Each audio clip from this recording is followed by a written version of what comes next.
Hi ಎಲ್ರಿಗೂ ನಮಸ್ಕಾರ. ವರ್ಣಕುಂಚ drawing ಕ್ಲಾಸಸ್ಗೆ ತಮಗೆಲ್ಲರಿಗೂ ಸ್ವಾಗತ.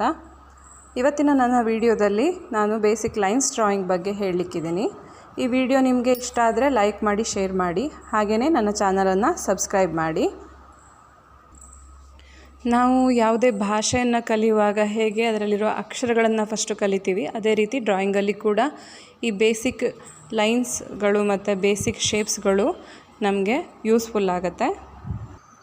ಬೇಸಿಕ್ ಲೈನ್ಸ್ಗಳಲ್ಲಿ ಮೊದಲನೇದು ಹಾರಿಜಾಂಟಲ್ ಲೈನ್ಸ್. ಇಲ್ಲಿ ನಾನು ಯಾವ ರೀತಿ ಡ್ರಾ ಮಾಡ್ತಾ ಇದ್ದೇನೆ ನೋಡಿ, ಅದೇ ರೀತಿ ಪ್ರಾಕ್ಟೀಸ್ ಕೂಡ ಮಾಡಬೇಕು. ಲೆಫ್ಟಿಂದ ರೈಟ್ ಸೈಡು, ರೈಟಿಂದ ಲೆಫ್ಟ್ ಸೈಡ್, ಈ ರೀತಿ ಡ್ರಾ ಮಾಡಿ ಪ್ರಾಕ್ಟೀಸ್ ಮಾಡಬೇಕಾಗತ್ತೆ. ಪ್ರಾಕ್ಟೀಸ್ ಮಾಡುವಾಗ ಲೈನ್ಸ್ಗಳು ಆಚೆ ಈಚೆ ಆದ್ರೂ ಏನೂ ಪರವಾಗಿಲ್ಲ. ಬೇಸಿಕ್ಕಾಗಿ ಮಾಡುವಾಗ ಸ್ಟಾರ್ಟಿಂಗಲ್ಲಿ ಹೆಚ್ಚು ಕಡಿಮೆಗಳಾಗತ್ತೆ.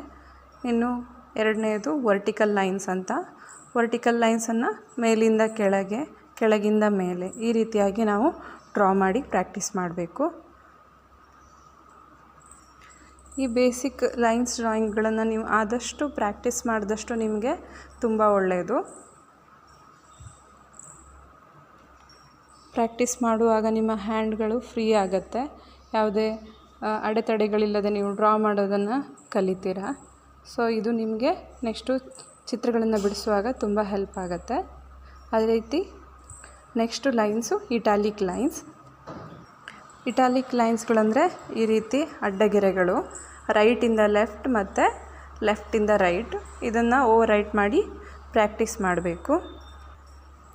ಈ ರೀತಿ ಪ್ರಾಕ್ಟೀಸ್ ಮಾಡುವಾಗ ಏನೇ ಆಚೆ ಈಚೆ ಆದರೂ ಕೂಡ ಏನೂ ಪ್ರಾಬ್ಲಮ್ ಇಲ್ಲ. ಇನ್ನು ನೆಕ್ಸ್ಟು ಒಂದು ಕರ್ವಿ ಲೈನ್ಸ್. ಕರ್ವಿ ಲೈನ್ಸನ್ನು ಈ ರೀತಿಯಾಗಿ ನಾವು ಡ್ರಾ ಮಾಡಿ ತೋರಿಸ್ಬೋದು. ಇಲ್ಲಿ ನಾನು ಯಾವ ರೀತಿ ಡ್ರಾ ಮಾಡ್ತಾ ಇದ್ದೇನೆ ಅದನ್ನು ಚೆಕ್ ಮಾಡ್ಕೊಳ್ಳಿ.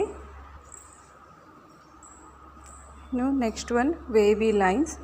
ವೇವಿ ಲೈನ್ಸ್ ಅಂದರೆ ನಾವು ಈಗ ಅಲೆಗಳನ್ನು, ಸಮುದ್ರದ ಅಲೆಗಳು, ನೀರಿನ ಅಲೆಗಳನ್ನೆಲ್ಲ ಬಿಡಿಸುವಾಗ ಯಾವ ರೀತಿ ನಾವು ಅದನ್ನು ಚಿತ್ರದ ಮೂಲಕ ತೋರಿಸ್ತೀವಿ, ಅದನ್ನು ಇಲ್ಲಿ ನಾವು ತೋರಿಸುವಂಥದ್ದು. ಇಲ್ಲಿ ಎರಡು ರೀತಿಯಾಗಿ ನಾವು ಚಿತ್ರ ಬಿಡಿಸುವಾಗ ತೋರಿಸ್ಬೋದು. ಅದನ್ನು ನಾನಿಲ್ಲಿ ನಿಮಗೆ ಡ್ರಾ ಮಾಡಿ ತೋರಿಸ್ತಾ ಇದ್ದೀನಿ. ಇನ್ನು ನೆಕ್ಸ್ಟ್ ಒಂದು ಲೂಪಿ ಲೈನ್ಸನ್ನು ಈ ರೀತಿಯಾಗಿ ಡ್ರಾ ಮಾಡಬೇಕು. ಈ ಎಲ್ಲ ಬೇಸಿಕ್ ಲೈನ್ಸ್ಗಳು ಕೂಡ ನಾವು ಆದಷ್ಟು ಪ್ರಾಕ್ಟೀಸ್ ಮಾಡಬೇಕು. ಇದು ನಮಗೆ ಯಾವುದೇ ಚಿತ್ರನ ಚೆಂದವಾಗಿ ಬಿಡಿಸಲಿಕ್ಕೆ ತುಂಬ ಹೆಲ್ಪ್ ಆಗುತ್ತೆ. ಈ ವಿಡಿಯೋ ನಿಮಗೆ ಇಷ್ಟ ಆದರೆ ಲೈಕ್ ಮಾಡಿ, ಶೇರ್ ಮಾಡಿ, ಸಬ್ಸ್ಕ್ರೈಬ್ ಮಾಡಿ.